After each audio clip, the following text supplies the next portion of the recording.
Canelo Alvarez shows up like this, he ain't gonna make it to the Terence Bud Crawford fight.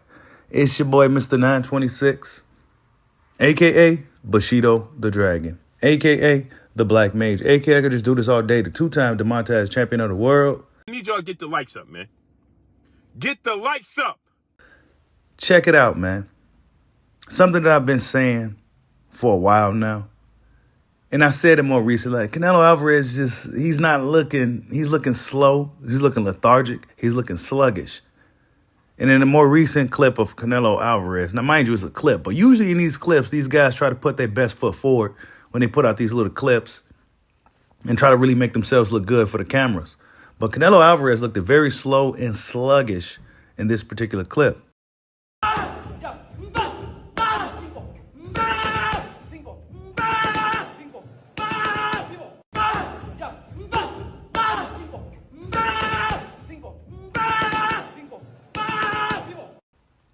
Now, it may have been a long session and he was kind of towards the end of it. He may have been kind of fatigued at that particular point.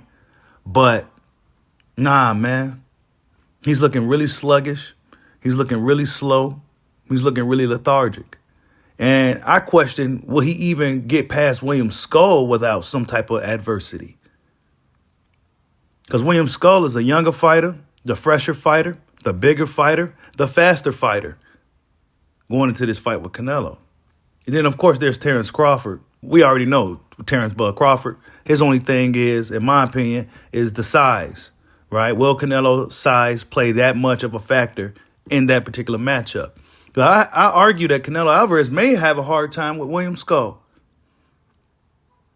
I argue that he may have a hard time with William Scull. If he shows up sluggish and slow like this against a guy like William Scull and William Scull actually coming to win the fight, it could be a long, long night for Canelo Alvarez. And he could very well win a controversial decision.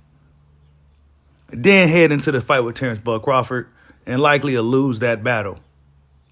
Because Terence Bud Crawford is super strong, according to Torres, heavyweight boxing prospect. He was on that. I just want to point out that I didn't know we were wrestling hard. All right. We were wrestling in his kitchen. Okay. He's like, let's see what we got. And all of a sudden he like just got a lock on me. And I was like, oh, it's over. I was like, okay. Like as soon as I felt that lock, I was like, all right, I'm done. So he's super strong, but we've never gone in the ring and sparred before, but I've seen what I love his defense. You know, I love his defense and how he's able to manage that. Tell him I want my rematch if you see him, man. Who grappled with Crawford in his kitchen and he felt his strength. He said, dude is super strong. So Canelo Alvarez, while he may be the bigger guy, he may be able to take some more punches. But is he the stronger guy? Is he actually the stronger guy? Is he actually the better fighter?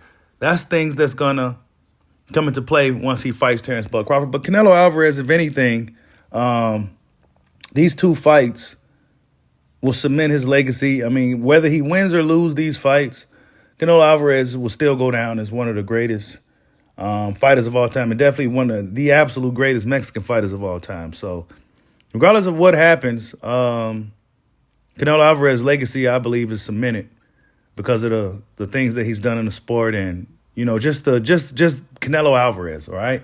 But looking at him, though, being objective, just looking at him like, man, you ain't looking as sharp. You're not looking as explosive. You're not looking fast like he was a few years ago. And that's okay. It happens. But will it play a factor in these two upcoming fights?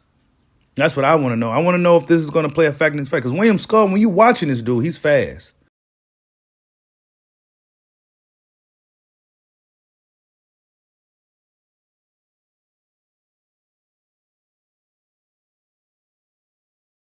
Really fast hands, a lot of fast blitzing combinations.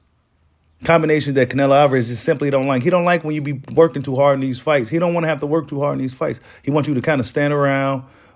He want to dictate to where you go in the ring, put you on the ropes, punch you on arms, and then eventually your arms will be hurting so much you can't keep them up as much. Then he'll land that one shot on you. That's kind of what he likes to do these days. But we're gonna see, right? Because I still have questions. Something telling me that he's gonna have some trouble with William Scull. If this William Scull guy actually comes to win this fight, and I'm not saying he's gonna win, But if he actually comes to win, he can make it very interesting, right? To where the Crawford fight could lose some of the steam that it has, right? Otherwise, if Canelo Alvarez just went up in there and swept the guy. But I could be wrong, right? Canelo Alvarez can go up in there and do what he typically does, but I don't think William Scull is the same caliber fighter as a Jaime Munguia or a Edgar Berlanga. I actually think he's better than those guys. But we're going to see, right? We're going to see, because Edgar Berlanga, Jaime Munguia, kind of tailor-made for a guy like Canelo. A guy like William Scull and a guy like Terence Crawford are horrible, horrible, horrible matchups for Canelo Alvarez, but he does have advantages in those fights. The politics of boxing in his back pocket, and he's just simply Canelo Alvarez. And then, of course, with Terence Crawford, he has the weight advantage over Terence Crawford. But will that be an advantage, or will that hinder him in the fight? But tell me what you guys think. Canelo Alvarez, do he look slow and sluggish to you? He definitely does to me. Like, subscribe, holla at your boy. Peace out.